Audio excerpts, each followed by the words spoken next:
चलिए sir start करते हैं। बिस्मिल्लाहिर्रहमानिर्रहीम। Welcome to the first class of CAF 1 that is financial accounting and reporting 1। आज की क्लास में थोड़ा सा अपने आप को इंट्रोड्यूस करेंगे, थोड़ी बहुत जनरल मोटिवेशन के हवाले से बातें करेंगे, सब्जेक्ट के हवाले से डिस्कस करेंगे और इंशाल्लाह आज के इस पहले टॉपिक को स्टार्ट कर रहे होंगे that is IAS 23 borrowing cost. ज्यादातर स्टूडेंट्स तो वही हैं जो अभी थोड़ी देर पहले टेक्स्ट की क्लास में मौजूद थे और अब FAR1 की क्लास में हैं। कुछ स्टूडेंट्स नए भी हैं, तो थोड़ा सा मैं अपने बैकग्राउंड के हवाले से बताऊं कि KPMG तासीर अनादी से मैंने अपनी आर्टिकलशिप जो CA की आर्टिकलशिप होती है वो कंप्लीट की और उसके बाद कोई 4 से 5 साल का पोस्ट क्वालिफिकेशन एक्सपीरियंस मैंने CA तक KPMG तासीर अनादी के साथ गुजारा ऐसा। और उसके बाद फिर मैंने अपनी एक चार्टर्ड अकाउंटेंट फॉर्म स्टार्ट की है। मेरे साथ कुछ और 5 पार्टनर्स भी हैं और अपनी फॉर्म में स्पेसिफिकली मैं टैक्स और अकाउंटिंग का एरिया ही देख रहा होता हूँ। अब अकाउंटिंग का ये सब्जेक्ट इनिशियली जब मैंने अपनी करियर पार्ट डिसाइड किया था कि मुझे अल्टीमेटली चार्टर्ड अकाउंटेंसी के बाद जिस जगह पे करियर बनाना है वो अकाउंटिंग का एरिया या अकाउंटिंग की टीचिंग नहीं थी, लेकिन वक्त के साथ साथ हालात ने जो है अकाउंटिंग की टीचिंग में मुझे यहाँ पे लाके इस लेवल पे लाके रख दिया कि मैं FAR1 लेवल पे अकाउंटिंग कवर करवा रहा हूँ। मैंने अपना टीचिंग करियर जो है back in 2016 Kenyon school of business studies से स्टार्ट किया था from the subject of CA final that is called advance taxation CFA5। यानी मैंने केनियंस में 2016 में टीचिंग जर्नी अपनी स्टार्ट की थी एडवांस टैक्सेशन के पर्चे से। फिर इत्तेफाक ऐसा हुआ कि उनका जो फाइनेंशियल रिपोर्टिंग का टीचर था वो पाकिस्तान से माइग्रेट कर गया था, तो उन्होंने मुझे advance financial reporting CA final की FFR जो कराया जाता है वो सब्जेक्ट दिया। एक बैच, 2 बैच, 3 बैच जब गुजरे तो टैक्सेशन के नंबर ऑफ स्टूडेंट्स में जितनी ग्रोथ नहीं है उससे कहीं ज्यादा ग्रोथ FFR यानी कि एडवांस फाइनेंशियल रिपोर्टिंग के सब्जेक्ट में आ गई। यानी कि स्टूडेंट्स को मेरा रिपोर्टिंग पढ़ाने का तरीकेकार ज्यादा अच्छा लगा और उन्होंने रिपोर्टिंग के सब्जेक्ट में मुझे एक्नॉलेजमेंट दी। अच्छा, उसके बाद जब हमने IQ स्कूल ऑफ फाइनेंस मैंने और सर मोहम्मद इब्राहिम ने 2020 में स्टार्ट किया तो मैं CA फाइनल पे टैक्सेशन और FFR यानी कि एडवांस रिपोर्टिंग पढ़ाता था। तो मैंने कैफ लेवल पे कैफ टैक्सेशन ये जो कैफ 2 है और फाइनेंशियल अकाउंटिंग एंड रिपोर्टिंग 2 पढ़ाना स्टार्ट किया था। फाइनेंशियल अकाउंटिंग एंड रिपोर्टिंग 1 नहीं पढ़ाया था पहले बैच में। पहले बैच में हमने फाइनेंशियल अकाउंटिंग एंड रिपोर्टिंग 1 के लिए कुछ फैकल्टी मेंबर्स को ऑनबोर्ड किया, लेकिन उनका फीडबैक इतना प्रोडक्टिव नहीं था। तो फिर मैंने जो है ना फाइनेंशियल अकाउंटिंग एंड रिपोर्टिंग 1 का एरिया स्टार्ट किया और कोर्स का कोई 50% एरिया मैं कवर करवा रहा होता था, 50% एरिया कोई और टीचर्स कवर करवा रहे होते। फिर स्टूडेंट्स की रिक्वेस्ट आई कि सर आप अपना एरिया थोड़ा इंक्रीज करें, तो फिर उस एरिया को मैं लास्ट पिछले 2 बैचेस में 50% से कोई 70% एरिया पे लेके चला गया। लास्ट बैच और उससे लास्ट बैच में मुझे बहुत ज्यादा रिक्वेस्ट है कि सर पूरा ही फाइनेंशियल रिपोर्टिंग आप ही पढ़ाए। तो इस बैच में मैंने डिसाइड किया कि पूरा जो FAR1 का कोर्स है वो आप लोगों का 100% मैं ही आप लोगों को टीच कर रहा हूँगा। अच्छा, मतलब मेरे लिए यहाँ पे आप लोगों को पढ़ाने के लिए कोई मुझे पढ़ना नहीं पड़ता। मैं ज़ाहिर है कि एडवांस फाइनेंशियल रिपोर्टिंग पढ़ाई है तो आप लोगों के लिए तो जो आप लोगों को मुश्किल लग रहा है, लेकिन मेरे लिए बड़ा सिंपल सा होता है ABC। लेकिन वक्त के साथ साथ जो है ना ये चीज़ें डेवलप हो जाती है कि आप लोगों से मेरी फ्रिक्वेंसी मैच कर रही है। मैंने टैक्सेशन के पर्चे जब हमने क्लास स्टार्ट की थी तो मैंने बड़ी इंपॉर्टेंट बात की थी कि जितने भी लोग यहाँ क्लास में बैठे हुए हैं इंक्लूडिंग आप लोग, हरगिज आप लोगों ने यहाँ पे एडमिशन नहीं लेना अनलेस कि आप 3 से 4 क्लासेस डेमो की यहाँ पे लो और उसके बाद ये चेक कर लो कि आप लोगों की फ्रीक्वेंसी मुर्तजा कायद से मैच कर भी रही है नहीं। इफ यू आर कंफर्टेबल कि हाँ यार सर बिल्कुल समझा रहे हैं वो हमें समझ आ रहा है तो आपने यहाँ पे कंटिन्यू करना है। अदरवाइज आपके 6 महीने काफी ज्यादा इंपॉर्टेंट है। मैं ये समझता हूँ कि आपने उसको पहले प्रायोरिटाइज करना है, IQ स्कूल ऑफ फाइनेंस या मुर्तजा कायद को नहीं। जिस टीचर के साथ आपकी फ्रीक्वेंसी मैच करती है उस टीचर से आपने ये सब्जेक्ट कंटिन्यू करना है, इधर यहाँ इधर कहीं और पे, लेकिन सुकून से 3-4 क्लासेस का डेमो लें और उसके बाद अपनी टीचिंग जर्नी जो है यहाँ पे कंटिन्यू करिएगा। फाइनेंशियल रिपोर्टिंग और ये जो फाइनेंशियल अकाउंटिंग एंड रिपोर्टिंग 1 का सब्जेक्ट जैसे मैंने बताया कि मेरे लिए कोई नया सब्जेक्ट नहीं है, क्योंकि मैंने अपनी CA की टीचिंग ही CA फाइनल के advance financial accounting and reporting से स्टार्ट की थी और वक्त के साथ साथ यहाँ पे आ गया। मार्च 23 में पहले अटेम्प्ट कितने लोगों की है? आप लोगों का PRC फर्स्ट अटेम्प्ट क्लियर हुआ है? कोई ऐसा है जिसका PRC में कोई पेपर रुका है? ऐसा नहीं हो सकता ना रुका हो। और जिन्होंने हाथ उठाया था उनके सभी हो गए ऐसा ऐसे करके, तकरीबन सभी हो गए जिनके बस नाम हो गया कि हमारे PRC में भी कुछ पेपर रुके हैं और अब हम कैफ में आ गए अल्हम्दुलिल्लाह। अच्छा, कैफ में जब आगे बढ़ोगे तो होपफुली पेपर रुकेंगे और यहाँ CA में पेपर रुकना कोई बुरी बात नहीं है, ये एक नॉर्मल सी बात है। पेपर रुकना वैसे इंटर लेवल पे बड़ा बुरा फील हो रहा होता है, लेकिन CA में बड़ी नॉर्मल सी बात है। हर बंदे के कुछ ना कुछ पेपर रुक ही रहे होते। CA फाइनल पे आओगे तो पेपर रुकने की फ्रिक्वेंसी बड़ी बढ़ती जाएगी। लेकिन इससे रिलेटेड एक बड़ी अच्छी स्टोरी है जो मैं आप लोगों के साथ शेयर करना चाहता हूँ। हो सकता है आप लोगों ने पहले भी कहीं सुनी हो। ऑब्जेक्टिव अल्टीमेटली इस स्टोरी का ये है कि अगर हमारा पीआरसी लेवल पे कोई पेपर रुका है या कैफ लेवल पे कोई पेपर रुकता है या सी फाइनल लेवल पे कोई पेपर रुकता है, तो ये जर्नी का पार्ट, इसमें कोई बुरी बात नहीं, अल्टीमेटली आपके फायदे में, आपके पॉजिटिव नोट में ये बात जाएगी। तो स्टोरी जो बेसिकली है एक बादशाह और वजीर की है। बादशाह एक वजीर होता है, एक बादशाह होता है, और वजीर की ना बड़ी अजीब सी आदत होती है कि वो हर बात पे ये कहता है कि जो होता है अच्छे के लिए होता है, या जो हुआ अच्छे के लिए हुआ। हर चीज में, चाहे ममलिकत की कोई मामला हो, बादशाह के पर्सनल मैटर हो, वजीर हर बात में यही बोलता है कि भाई जो हुआ अच्छा हो या जो होता है अच्छे के लिए होता है। तो एक दफा क्या होता है कि बादशाह जो है ना अपने सिपाहियों के साथ तलवारबाजी की प्रैक्टिस कर रहा होता है, और प्रैक्टिस में जो ना उसकी एक फिंगर डैमेज हो जाती है, कट हो जाती है। तो वजीर की जो आदत होती है, तो बेदरक वहां पे भी वो बोल देता कि बादशाह सलामत, जो वो अच्छे के लिए हो। अब बादशाह को ये बात उसकी हट जाती है इस बात पे कि मेरी उंगली कट गई और मुझे चोट लगी, और वजीर ये कह रहा है कि यार ये जो होता है अच्छे के लिए हुआ या जो हुआ अच्छा हुआ। एक काम करो, इस वजीर को लेके जाओ, इसको पहले तो जाके कोड़े लगवाओ और फिर इसको काल कोठरी में बंद कर दो। तो उसके सिपाही वजीर को ले जाते, पहले तो उसको कोड़े लगाते और उसको फिर काल कोठरी में बंद कर देते। बादशाह उस चीज से फ्री होने के बाद अपने सिपाहियों के साथ शिकार पे निकल जाता है। अच्छा, शिकार पे क्या होता है कि किसी वजह से बादशाह अपने सिपाहियों से अलहदा हो जाता है, और जंगल में जहां भी वो शिकार वगैरह कर रहा होता है, तो वहां पे आके कुछ जंगली लोग, कुछ आदि मानव उसको पकड़ लेते हैं। अब वो सारे जंगली जो भी लोग होते हैं वो उसको पकड़ के जो है ना, इस इंटेंशन से उन्होंने पकड़ा होता है कि भाई हमने ये बादशाह पकड़ लिया है, अब हम इसकी बलि चढ़ाएंगे और अपने देवता को खुश कर रहे होंगे। तो वो बादशाह को फुल मसाले वगैरह लगाते हैं, बॉनफायर सेटअप करते हैं, डांस वगैरह भी कर रहे होते हैं, और बस वो बादशाह की जो है ना बलि चला के अपने देवता को खुश करने की तैयारी में होते हैं। तो जैसे ही वो बादशाह का सर कलम करने लगते हैं, तो एक जंगली की नजर पड़ती है कि बादशाह की तो एक फिंगर ही डैमेज है। तो वो जंगली कहता है कि यार ये तो बंदा ही जो है ना डिफॉल्टेड है, फॉल्टी फॉल्टी पीस है, तो इसकी बलि तो अप्रूव नहीं, मतलब इसकी बलि तो एक्सेप्ट नहीं होगी, और चूंकि ये डिफॉल्टेड पीस है इसकी बलि एक्सेप्ट नहीं होगी, तो वो लोग फिर बादशाह को छोड़ देते हैं। और बादशाह को वहां फील होता है कि यार वाकई वजीर सही कह रहा था कि जो होता है अच्छे के लिए होता है, अगर मेरी फिंगर डैमेज ना हुई होती तो अभी तो ये जंगली ने मेरी बलि चढ़ा देनी थी। बादशाह रोते हुए भागते हुए अपने महल आता है और जल्दी से अपने सिपाहियों को कहता है कि यार वजीर को निकालो, मैंने उसके ऊपर इतना जुल्म कर दिया और उसकी बात बिल्कुल सही थी, अगर मेरी फिंगर डैमेज ना होती तो आज मेरी बलि चढ़ जानी। तो बादशाह वजीर को बुलाता है, उसको सारा किस्सा सुनाता है, उससे माफी मांगता है और कहता है कि यार वाकई तुम सही कहते थे, जो होता है अच्छे के लिए होता है। लेकिन इस सारे सिनेरियो में एक चीज गलत हो गई। वो चीज गलत क्या हुई कि वजीर को फजूल में कुट लग गई, उसको कोड़ी भी पड़े और पूरी रात वो काल कोठरी में रहा। तो इसमें भी वजीर कहता है नहीं बादशाह, जो वो अच्छे के लिए हो या जो होता है अच्छे के लिए होता है। तो बादशाह कहता है कि इसमें क्या अच्छा है कि तुम्हें फजूल में कुट लगी है, तुम्हारे फजूल में तुम्हें बंद रखा हमने। तो इस पे वजीर जवाब ये देता है कि अगर आप मुझे कोड़े ना लगवाते, मुझे बंद ना करते, तो आप मुझे अपने साथ लेके जाते हैं, और आप मुझे अपने साथ ले जाते तो वो जंगली मेरी बलि चढ़ा देते। पॉइंट गेट कर रहे हैं हम? तो स्टोरी एक इमेजिनरी स्टोरी है, लेकिन इस मैसेज बड़ा स्ट्रांग है इसमें। हम में से ज्यादातर लोग ऐसे हैं जिसके पीआरसी पेपर निकले, हम में से ज्यादातर बल्कि सारे लोग ऐसे हो जाएंगे आने वाले 6 महीने, साल, 1.5 साल, 2 साल में, जिनके कैफ में पेपर्स रुक जाएंगे और कुछ आगे बढ़ जाएंगे, सीए फाइनल में पेपर रुक रहे होंगे। लेकिन किसी भी पॉइंट इन टाइम पे आपका कोई पेपर फ्लंक होता है, रिजल्ट वैसा नहीं आता कि आप एक्सपेक्ट ना कर सको, तो आपने हरगिज मायूस नहीं होना। ये सीए की जर्नी का पार्ट है। इवन शायद सीए की इस फैटर्निटी में बहुत सारे लोगों को ये लगता है कि मुर्तजा कायद को बहुत ही कामयाब बंदा है, फर्स्ट अटेम्प्ट में सीए भी कर लिया, 2 सब्जेक्ट में गोल्ड मेडल भी लेकर आ गया, आज 28 साल की उम्र में अपना इंस्टीट्यूट भी क्रिएट कर लिया, चार्टर्ड अकाउंटेंट फर्म भी चल रही है। लेकिन बिलीव मी, मेरी भी आर्टिकलशिप में एक टाइम ऐसा था जिस वक्त मैं ये सोच रहा था कि मैं सुसाइड कर लूं, क्योंकि मैंने भी कुछ ना कुछ ऐसे हालात देखे होंगे। लेकिन अल्टीमेटली क्या हुआ कि वो टाइम भी गुजर गया और आज यहाँ मैं आप लोगों के सामने मौजूद हूँ। तो ये बस के लिए थोड़ी सी जनरल बातें थी। FER1 के हवाले से अगर हम स्पेसिफिक बात करें तो आप लोगों के साथ मैंने एक हैंडआउट शेयर किया है। अच्छा, हैंडआउट्स वगैरह का डेकोरम ये होगा कि ये पहला टॉपिक हमारे सिर्फ हैंडआउट चलेगा, उसके बाद आप लोगों के पास प्रॉपर एक बुक मौजूद होगी। जितने भी कंटेंट, जितना भी कोर्स कंटेंट हमारे इस FER1 के कोर्स का पार्ट है, उन सारे कंटेंट की थ्योरी, कॉन्सेप्ट, प्रैक्टिस क्वेश्चंस, आईके के पास पेपर्स और प्रोफेशनल बॉडीज के पास पेपर्स और हर स्टैंडर्ड की 1 पेज 2 पेज समरी, सारी चीजें आप लोगों की बुक में मौजूद होगी। आप लोगों को कोई मटेरियल हैंडआउट की फॉर्म में कैरी नहीं करना पड़ेगा।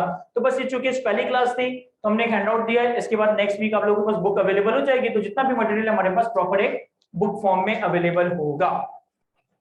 सवाल यहाँ पे ये है कि क्या आपकी बुक इनफ होगी या आप लोगों को कुछ और मटेरियल या कुछ और प्रैक्टिस क्वेश्चन या आईकेएफ की सिटी टेक्स्ट वगैरह देखने की जरूरत है? The answer is no. मैंने बुक में हर तरह के सवाल, हर कॉन्सेप्ट के सवाल, हर आईकेएफ के 15-20 अटेम्प्ट के पासपोर्ट के सवाल, एसीसी के प्रोफेशनल बॉडीज के सवालों को एक एक टॉपिक के साथ मर्ज करके रखा हुआ है। अगर आप बुक के ही सारे सवालों को एक दफा मेरे साथ और एक दफा घर जाकर सॉल्व कर लेते हो तो आपकी एक रीजनेबल कवरेज हो जाएगी जिससे आप इस पेपर को सेफली पास कर सकते हो। लेकिन अगर कोई स्टूडेंट चाहे कि मैं आईकेएफ की स्टडी टेक्स्ट को देख लूं या किसी टीचर के रेफरेंस बुक को देख लूं तो उसमें कोई हर्ज, इसमें कोई बुराई नहीं है। You are allowed, you should do that कि आप कोई आईकेएफ की स्टडी टेक्स्ट या किसी और टीचर की रेफरेंस बुक को भी एज अ प्रैक्टिस साथ साथ चला सकते हो। लेकिन एक मेरा मशवरा ये कि अगर आप 3 से 4 सब्जेक्ट दे रहे हो ना तो फिर मल्टीपल बुक्स के ऊपर सर मारने की होशियारी नहीं करना, क्योंकि आपके पास टाइम लिमिटेड है। आपको तीनों सब्जेक्ट को इक्वली टाइम देना है। अगर दिन में तुम 9-10 घंटे भी पढ़ते हो तो एक सब्जेक्ट को पढ़ने के लिए तुम्हारे पास 3-3.5 घंटे से ज्यादा अवेलेबल नहीं होंगे। लेकिन अगर लेट्स से कि किसी स्टूडेंट का अकाउंटिंग ही है या 2 सब्जेक्ट है या इस तरीके से टाइम वगैरह बहुत है, मेहनत करने के लिए जिंदगी में और कोई काम नहीं है, घर वालों की कोई उम्मीद नहीं है, तो फिर अच्छा एक वक्त ऐसा आता है सीए में कि घर वाले आपको काम, मुझे कभी याद नहीं पड़ता पिछले 10 सालों में कि मेरी अम्मी ने मुझसे दही मंगवाया हो। अब तो मैं घर पे फ्री भी होता हूँ तो भी वो मुझसे नहीं मंगवाते क्योंकि उनको पता है ये करेगा ही नहीं, वो एक हिस्ट्री डेवलप हुई भी है। तो जो है आप लोगों की बुक से इंशाल्लाह इनफ रीजनेबल कवरेज हो जाएगी, आपको कोई एडिशनल मटेरियल देखने की जरूरत नहीं है। हर टॉपिक के साथ साथ उसके आईक्यू के जितने पास पेपर्स हैं वो इंशाल्लाह हम टॉपिक के साथ साथ ही कवर कर रहे होंगे। ऐसा नहीं होगा कि टॉपिक क्या कोर्स के खत्म होने के बाद हम पास पेपर्स की तरफ आए। हमारे टॉपिक के पास पेपर्स, उसके क्विज़ेस, उसके मॉक्स वगैरह हम इंशाल्लाह साथ साथ कवर कर रहे होंगे। कुछ बातें जनरल सी हैं जो मैंने ऑलरेडी कैफ 2 में भी डिस्कस की थी कि इंशाल्लाह हमारा जो कोर्स का अल्टीमेट ड्यूरेशन है, यानी कि हम कोर्स को इंशाल्लाह पेपर से 1 महीने पहले कंप्लीट कर देंगे। अल्हम्दुलिल्लाह मैंने जितने भी कोर्सेज कवर करवाए ना, सी फाइनल के टैक्सेशन और रिपोर्टिंग के मैं कोई 15-16 बैचेस पढ़ा चुका हूँ। कैफ लेवल पे FER1 FER2 और टैक्सेशन के कोई 5-6 बैचेस कवर करवा चुका हूँ। अल्लाह ताला ने हमेशा हर बैच 1 महीने पहले कंप्लीट करवा दिया है। तो उम्मीद यही है कि इस बैच में भी ये टाइम पीरियड के जो भी हमारा डिसाइडेड टाइम है उसी में कंप्लीट हो जाएगा। एक मैंने रिपोर्टिंग एक बड़ी फेमस टीचर से पढ़ी है, सर नवीद बुखारी। आप लोगों ने शायद उनका नाम नहीं सुना होगा क्योंकि अब उन्होंने सीए की टीचिंग डिसकंटिन्यू कर दी है। लेकिन जिस तरीके से आज रिपोर्टिंग के जब हम बात करते हैं तो तुम्हारे सामने बहुत सारे वेल नोन नाम आते हैं। तुम लोगों ने सर अहमद रजा मीर का नाम सुना होगा, सर हसन खाननी का नाम सुना होगा, मुर्तुजा कायद का नाम सुना होगा। कराची में नॉर्थ साइड पे और टीचर्स है। जिस वक्त मैं सीए की टीचिंग कर रहा था ना तो उस वक्त बहुत बड़ा नाम हुआ करता था सीए की रिपोर्टिंग में, रिपोर्टिंग के सब्जेक्ट्स में सर नवीद बुखारी का। सर नवीद बुखारी ने मुझे एक बड़ी अच्छी टिप दी थी क्वांटिटेटिव सब्जेक्ट्स को पास करने के लिए, और बहुत सारी टिप्स है जो मुझे मेरे डिफरेंट मेंटोर्स ने दी और अल्हम्दुलिल्लाह उनको फॉलो करते करते मेरा सीए फर्स्ट अटेम्प्ट या फर्स्ट जर्नी में क्लियर हो गया। कॉस्टिंग और फाइनेंशियल अकाउंटिंग रिपोर्टिंग में दोनों ही न्यूमेरिकल या क्वांटिटेटिव सब्जेक्ट है, लेकिन दोनों को पास करने की स्ट्रेटेजी अलग अलग है। कॉस्टिंग का जिन लोग यहाँ कुछ चेहरे मुझे ऐसे दिखे ना जिन्होंने शायद कॉस्टिंग पढ़ी हुई है, ऐसा है? चलो, कॉस्टिंग एक क्वांटिटेटिव सब्जेक्ट है, अकाउंटिंग भी क्वांटिटेटिव सब्जेक्ट है, लेकिन दोनों को पास करने की, दोनों को पढ़ने की स्ट्रेटेजी मुख्तलिफ है। क्यों? देखिए, अकाउंटिंग एक रूल बेस्ड सब्जेक्ट है जिसमें आपको कुछ प्री डिफाइंड रूल्स को फॉलो करना है। सवालों का जब आप सॉल्व करेंगे तो ज्यादातर सवाल एक फॉर्मेट पे चल रहे होंगे कि भाई बोरिंग कॉस्ट का सवाल है तो वो यहां से शुरू होकर यहां खत्म होगा, I16 का सवाल जो है तो वो यहां से शुरू होकर यहां खत्म होगा। तो अकाउंटिंग के सब्जेक्ट में चाहे वो फाइनेंशियल अकाउंटिंग 1 हो, चाहे वो फाइनेंशियल अकाउंटिंग 2 हो, चाहे वो एडवांस फाइनेंशियल अकाउंटिंग हो, ये सारे सब्जेक्ट्स रूल बेस्ड हैं। इन रूल के पीछे भी कोई कॉन्सेप्ट है, यानी इन रूल्स को बनाने वाले ने भी कुछ सोचा होगा, वो भी हम डिस्कस करेंगे। लेकिन आप देखोगे कि अकाउंटिंग के स्टैंडर्ड्स रूल बेस्ड है और रूल बेस्ड या फॉर्मेट बेस्ड ही इनका आंसर भी ड्रॉप हो रहा होता है। लेकिन कॉस्टिंग में ऐसा नहीं होता। कॉस्टिंग में सारी सिचुएशन प्रैक्टिकल सिचुएशंस है, यानी बताने का मतलब है कि अकाउंटिंग का सवाल हमेशा A to Z स्टार्ट हो रहा है ना, A से स्टार्ट हो रहा है Z पे खत्म हो रहा है। कॉस्टिंग में ऐसा नहीं होगा। कॉस्टिंग में कुछ सवाल A से Z चल रहे होंगे, कुछ सवाल Z से A चल रहे होंगे, कुछ सवाल सेंटर से स्टार्ट होंगे और Z की तरफ जा रहे होंगे, यानी कि हर सवाल एक यूनिक सवाल बन रहा हो। अब ये बात मैं क्यों डिस्कस कर रहा हूँ, उन्होंने मुझे, मेरे टीचर ने ये टिप दी कि अकाउंटिंग में आपने अगर ग्रिप अच्छी करनी है ना तो आप एक टॉपिक के 50 सवाल सॉल्व करो। इससे ज्यादा बेहतर है कि आप उस टॉपिक के कुछ बेंचमार्क सवालों को 3-3 4-4 दफा सॉल्व करो। यानी हमने लेट से टॉपिक आज स्टार्ट करना IAS 23। अब IAS 23 के आप लोगों ने क्लास में 20 सवाल किए, घर जाके होमवर्क में 5 सवाल किए, खुद से और प्रैक्टिस करने के लिए 5 सवाल कर लिए, यानी कि 30 सवाल कर लिए, एक दफा 30 सवाल कर लिए। जब आप अपना सेकंड डिवीजन थर्ड डिवीजन कर रहे हो तो आपको 30 सवालों को बार बार सॉल्व करने की जरूरत नहीं है। आपने उस 30 सवाल में से कुछ 4 या 5 बेंचमार्क सवाल आइडेंटिफाई कर लिए। बेंचमार्क सवाल किनको कहते हैं वो भी मैं बताऊंगा। और फिर जब आप अपना फर्स्ट सेकंड थर्ड रिवीजन करने बैठो तो आपको बार बार 30 सवाल सॉल्व करने की जरूरत नहीं, आप सिर्फ उन बेंचमार्क सवालों को ही बार बार कर रहे होंगे। क्यों? क्योंकि ये एक format based rule based subject है। कॉस्टिंग में इंटायरली डिफरेंट स्ट्रेटेजी होगी। जिन लोगों ने भी थोड़ी देर पहले सर अली अहमद की क्लास ली होगी तो सर अली अहमद ने क्या होगा कहा होगा कि आपने मैक्सिमम सवालों को सॉल्व करना, क्योंकि हर सवाल में एक नया कॉन्सेप्ट एक नई तरीके से टेस्ट हो रहा होगा। कभी वो आपसे per unit cost A to Z calculate करवाएगा, कभी Z2 है, कभी दरमियान से A Z, तो उसमें जितने ज्यादा सिनेरियोस कवर करते हो उतना तुम्हारी पासिंग परसेंटेज ज्यादा होगा। तो अकाउंटिंग और कॉस्टिंग दोनों को सिमिलर स्ट्रेटेजी के तहत पास नहीं किया जा सकता। दोनों है रिपोर्ट अकाउंटिंग के सब्जेक्ट या नंबर्स के सब्जेक्ट है, लेकिन यहाँ पे चीजें रूल बेस्ड जनरली चल रही होगी, वहां पे चीजें सिनेरियो बेस्ड चल रही होगी। हर सिनेरियो के ऊपर अलग सवाल, जितने मैक्सिमम सवाल उतने मैक्सिमम सिनेरियो उतने ज्यादा पासिंग परसेंटेज। यहाँ पे हम हर टॉपिक के एक रीजनेबल नंबर ऑफ क्वेश्चंस के साथ साथ हर टॉपिक के बेंचमार्क सवाल को आइडेंटिफाई करेंगे, ताकि जब हम अपना फर्स्ट सेकंड थर्ड रिवीजन कर रहे हो तो उन बेंचमार्क सवालों को ही कवर कर रहे होंगे। क्या ये बातें समझ आती है हमें? थोड़ा बहुत जनरल डिस्कशन कर लूं कि हमारी क्लासेस की फ्रीक्वेंसी क्या होगी। कोर्स कंप्लीशन के हवाले से तो मैं बताया कि पेपर से इंशाल्लाह 1 महीने पहले आप लोगों को कोर्स कंप्लीट हो जाएगा, ताकि पेपर का जो लास्ट पेपर से 1 महीने का टाइम है वो आप लोगों के लिए सेल्फ रिवीजन के लिए हो। हफ्ते में हमारी मिनिमम 4 क्लासेस तो ऑन एन एवरेज हो ही रही होगी। क्लासेस का ड्यूरेशन जनरली 2 से 2.5 घंटे का होगा, और जो भी क्लास हमारी कंडक्ट होगी वो फिजिकल और ऑनलाइन लाइव भी कंडक्ट हो रही होगी, और इसी क्लास का जो रिकॉर्डेड वर्जन है वो विद इन 24 आवर्स आपके पोर्टल पे भी अवेलेबल हो जाएगा। 24 आवर्स मैं अपनी टीम को सिर्फ मार्जिन दे रहा हूं, लेकिन अल्हम्दुलिल्लाह हमारी टीम इतनी एफिशिएंट है कि वो 5-6 घंटे के अंदर लेक्चर अपलोड कर देती है। यानी कि अगर आज क्लास कंडक्ट हुई है तो वो रात 12 से पहले अपलोड हो जाती है। लेकिन एट टाइम्स कभी आईटी का या कोई टेक्निकल इशू आने की वजह से लेट हो सकता है, तो मैक्सिमम 24 आवर्स के अंदर अंदर क्लास अपलोड हो जाएगी। वरना ऑन एन एवरेज आप देखोगे क्लासेस 4 से 5 घंटे के अंदर ही अपलोड हो रही होगी। किसी ने सवाल पूछा सर लास्ट अटेम्प्ट वाली बुक चल सकती है? बिल्कुल चल सकती है, बस जो मैं नए सवाल इस अटेम्प्ट में करवाऊंगा वो आप लोग ने सेपरेटली मैनेज करने होंगे। कोई ऐसा भी हो सकता है जिन्होंने लास्ट अटेम्प्ट में FAR1 पढ़ा हो और पेपर ना दिया हो किसी भी एक्सप्रेस रीजन की वजह से, तो क्या उनको दोबारा से क्लासेस लेने की जरूरत है? ये सवाल सीए में ना बहुत आता है कि भाई अभी है ना सबने 3-3 4-4 पेपर उठाए हुए हैं, आखिरी क्लास में पूछूंगा भाई कितने पेपर दे रहे हो, तो उस वक्त सबसे ज्यादा एक सब्जेक्ट पे उठ रहे होंगे और फिर कुछ 2 के उठ जाएंगे, 3 के तो फिर उठेंगे। तो बहुत सारे स्टूडेंट्स ऐसा करते हैं कि पेपर की तैयारी की क्लासेस प्रॉपर्ली, लेकिन एंड में आके सब्जेक्ट ड्रॉप कर दिया क्योंकि मैनेज नहीं कर पा रहे होते, या पेपर देने के बाद ही हमें पता चल गया कि यार ये पेपर तो नहीं लिखना, रिफ्रेशर का वेट नहीं करते, रेगुलर में आके एडमिशन ले लेते हैं। तो क्या उनको दोबारा से क्लासेस लेने की जरूरत है? देखिए इसमें ना 2 चीजें हैं। अगर आपके पास प्रॉपर नोटिंग है क्लास की और आपको लगता है कि आपके कॉन्सेप्ट्स प्रॉपर्ली क्लियर है, आपको दोबारा क्लासेस लेने की जरूरत नहीं, आप सेल्फ रिवीजन से इस क्लासेस को कवर कर सकते हैं। FAR1 के कोर्स में कोई चेंज नहीं आया, जो पिछली दफा पढ़ाया था वही सारे कॉन्सेप्ट या वही सारा कंटेंट इस दफा भी कवर करवाया जाएगा। FAR1 के सब्जेक्ट में कोई चेंज नहीं आया। टेक्स्ट में मैंने अलग बात की थी, टेक्स्ट में अलग बात इसलिए की थी क्योंकि टेक्स्ट एक प्रैक्टिकल इशू की वजह से हर साल एक बजट आने की वजह से चेंज हो जाता है। FAR1 की अगर लास्ट अटेम्प्ट की आपने प्रॉपर क्लासेस ली है, कॉन्सेप्ट सारे क्लियर है, नोटिंग सारी हुई है, तो आप सेल्फ रिवीजन से भी इसको कवर कर सकते हो। कोई सवाल हो किसी का स्पेसिफिक तो वो पूछ सकता है। थोड़ा सा अगर हम ओवरव्यू ऑफ द कोर्स के आगे आए तो हमारे पास एग्जामिनर कमेंट्स आ रहे हैं। जरा 2-3 अटेम्प्ट के एग्जामिनर कमेंट्स खुद से रीड करते हैं।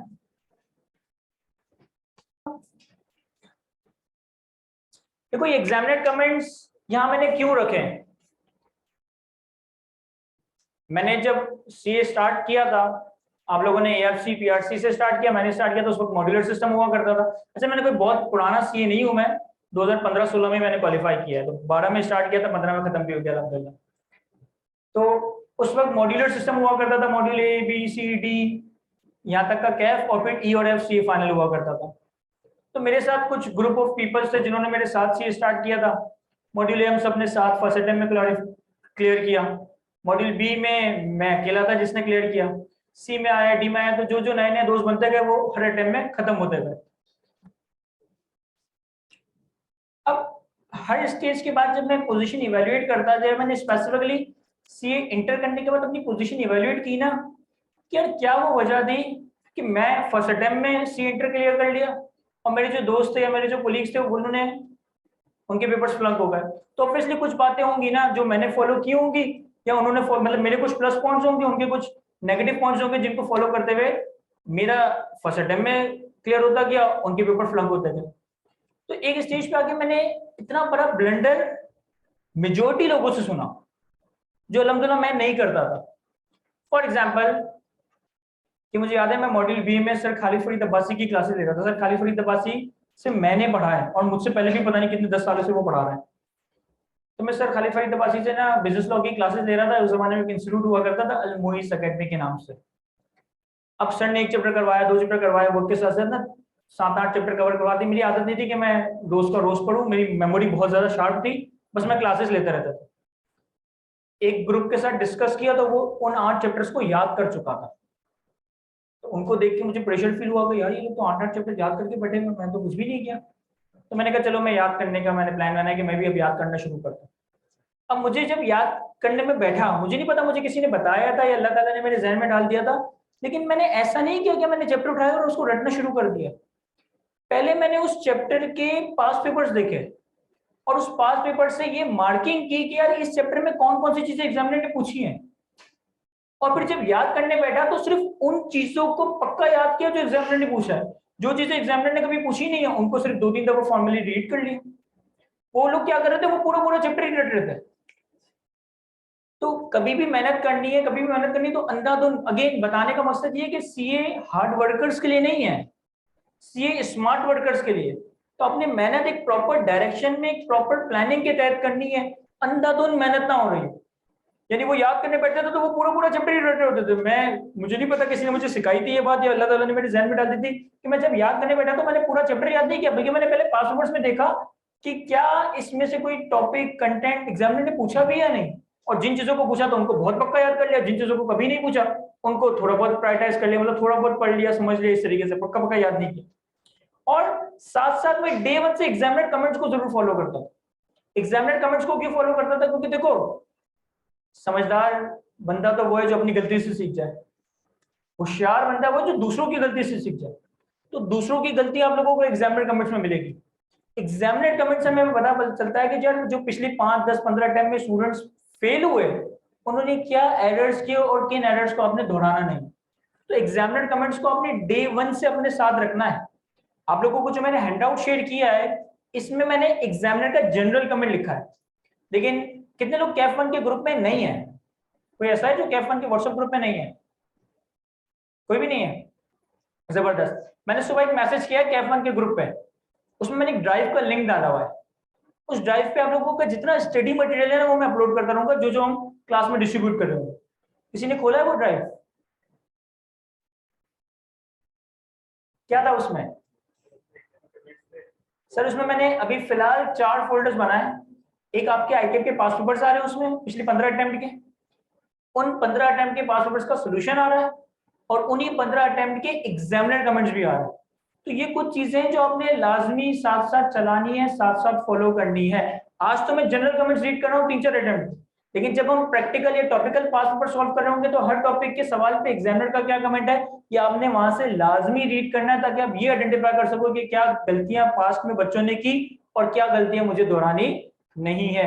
ये बड़ा इंपॉर्टेंट है अगर आप लोग स्मार्ट वर्क करना चाहते हैं। कम मैं देखो मैं ये समझता हूँ कि अगर 100% पढ़ के तुमने पेपर पास कर लिया ना, तुमने कोई तीर नहीं मारा है।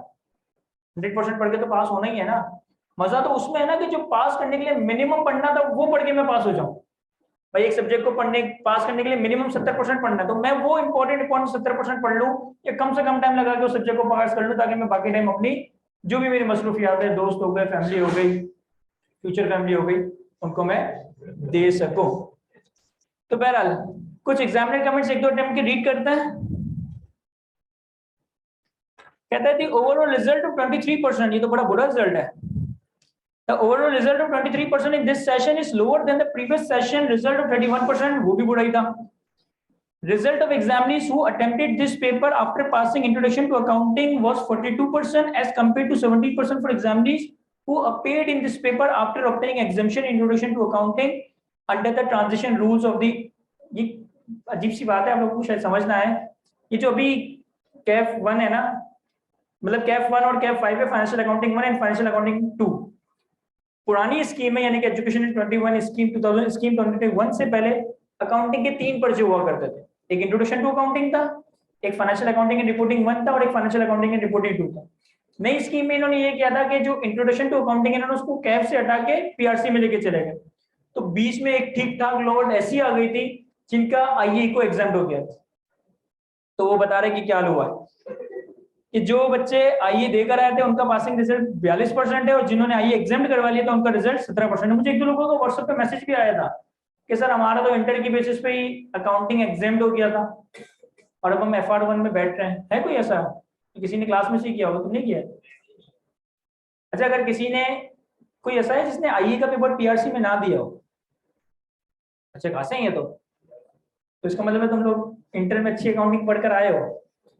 इंटर में अच्छी अकाउंटिंग पढ़ी है नहीं पढ़ी कोई मसला नहीं है, आप लोगों को यहाँ सारी चीजें स्क्रैच से पढ़ाई जाएगी एज इफ कि आप पहली बार अकाउंटिंग पढ़ रहे हो। हाँ, इतना मैं समझ रहा हूँ कि तुम लोग को डेबिट क्रेडिट कुछ पता है क्या?